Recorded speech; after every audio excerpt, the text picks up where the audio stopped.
Pixar has released Soul, their latest original film. Unlike the relative flop of Onward or the uninspired, number-crunching corporate-mandated sequels like Toy Story 4, Incredibles 2, Soul is a return to form to the ambitious animation studio, pushing the boundaries of their art by tackling a new horizon. A film that's unafraid to ask the big questions about the meaning of life and what our greater purpose is in this universe, while also being the first Pixar film to feature a black lead character and push forward better representation in the world of AAA animation. A film beloved by critics on Rotten Tomatoes that has been a wonderful respite of sentimental sweetness towards the end of the bitter year of 2020. For all intents and purposes, this film is a triumph. The return to form that fans of Pixar have been looking for since their other Afterlife featuring film Coco. For the most part, I agree with the film's praise. Soul's a pretty great movie that shows what happens when the best in the business get to stretch their creative muscles instead of conducting another round of brand maintenance sequels. But what if I told you there was something infuriatingly hypocritical at the core of Soul's message? Something that makes me so goddamn angry that despite the numerous things that make Soul a wondrous film, there's a central contradiction that drives me nuts. Crazy enough to despise the hypocritical message that lies at the film's core. Something so infuriating that it almost destroys the movie itself. Well, join me as we take a look at how this potential animated masterpiece for the masses has something infuriatingly rotten at its core. You gotta love to be gone back yet. Love isn't that I don't you grab it. For those of you not familiar, Soul tells the story of Joe Gardner, a middle-aged music school teacher who dreams of playing professionally because he believes his sole purpose in life is to play jazz music. He gets the opportunity of a lifetime to play in the legendary jazz musician Doretha Williams' band. It's the gig he's always been dreaming about that'll finally let him play jazz professionally, giving him his sense of fulfillment that he believes his life was lacking since playing professionally was his sole purpose in life.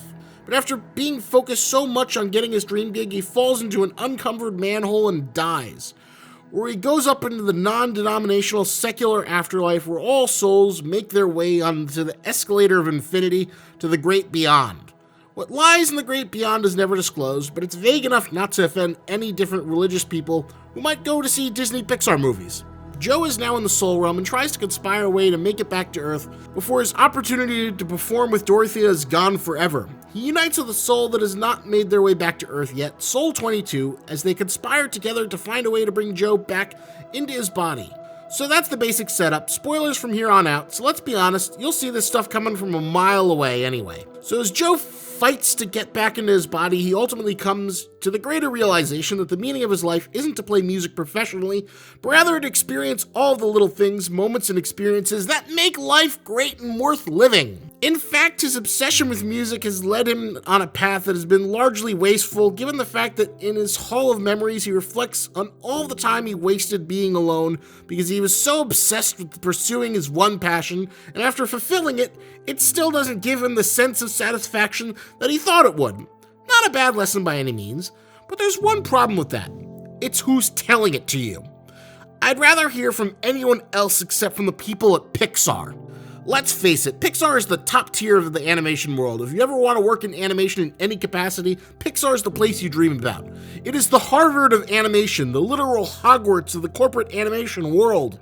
So the last person I want to hear saying that focusing on my creative passions is ultimately a fruitless endeavor are the super blessed elite of Pixar. Soul is the equivalent of a group of Ivy League students slumming it in a dive bar, reassuring all the blue-collar patrons that they're actually happier in their low-income, shitty existence because it's more authentic and real. Fuck you, Pixar! I'm sure you absolutely curse yourselves in the gourmet cafeteria provided by the Disney conglomerate. Your generous salaries, 401k with matching deposits, lucrative stock options, and a work environment with the highest pedigree of animated storytelling this side of Studio Ghibli. Not to mention your first-class HMO, vision, PPO, HSA, dental, free gym with workout classes, yoga and meditation room, on-site pool, basketball court, volleyball, and soccer courts, free movie screenings along with Disney discounts, the Disney Silver Pass that gets you and your family into Disneyland for free, and discounts on hotels, foods, and beverages when you're there.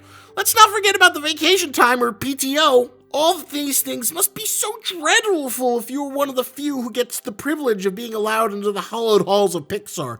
I can only imagine that the act of pursuing the technical craft to achieve the skill to become a Pixar animator or technician or savant capable of creating the cloth or water simulation programs is just so miserable that it's just not worth it at all. You should appreciate the little things in life. Screw your artistic ambitions and the ability to have a financially fulfilling life. You'll miss out on the joys of eating pizza as you place yourself in a world of self-destructive obsession about something you'll never get. Like the souls seen in purgatory when they're obsessed over something and that obsession becomes all-consuming. Just appreciate the little things like going to Disney World and paying full admission as you wait 3 hours for the pleasure of a 3-minute ride and enjoy the pleasure of eating pizza that costs $10 a slice. Because striving for an artistic accomplishment or career is futile, you'll just waste your life because you don't have the talent to become one of the best of the best. And even if you do, Pixar's soul is here to tell you it won't make you happy. Fuck you. It makes it even worse when you look at Pixar's other filmography like Ratatouille and both of their incredible movies. They both have this sort of Ayn Randian objectivist philosophy.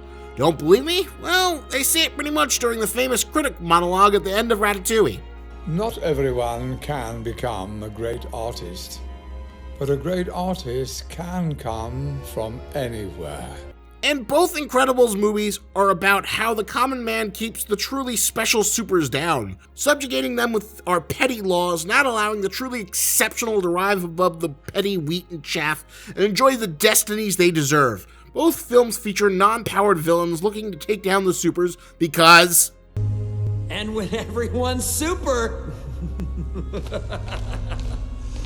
no one will be. It's funny that Joe should be the final evolution of this, moving from a villain to the hero whose ultimate lesson is that focusing on his dream and artistic talent will not make him happy, but that the everyday banal beauty of life will give him the fulfillment he thinks he wants. Don't dream of being in the jazz band that plays around the world. Don't go after that artist's ecstasy of creating something and having it be just as good as you envisioned. Sit back, talk more to the guy at the barbershop, eat your Disney-branded pizza, and shut the hell up! Give us all your money and be thankful for the privilege, then go and die!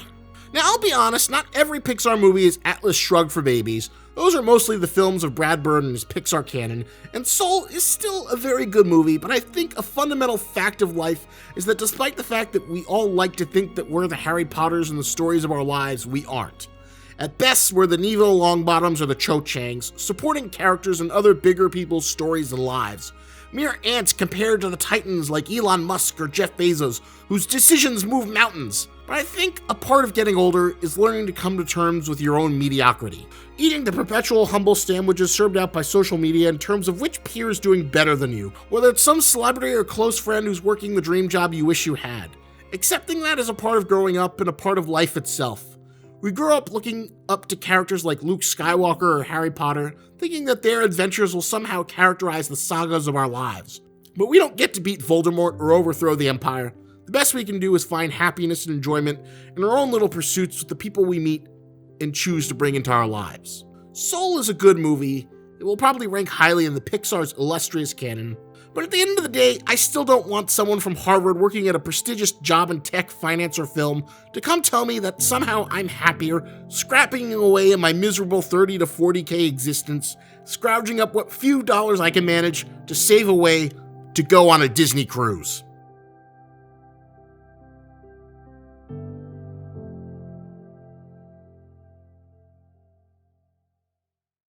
Thanks for watching this video, hope you enjoyed it. Do all the things YouTubers typically ask, like, comment, subscribe, and a special thank you to the cast of lovable Pixar-esque misfits who compose the cast of my Patreon. Joseph Malty, Aaron Toney, Carla Hoffman, Walking the Steps, Bari, The Shonen Ronin, Eric Duhane. Feel free to contribute to my Patreon if you'd like to support my work like these wonderful people do.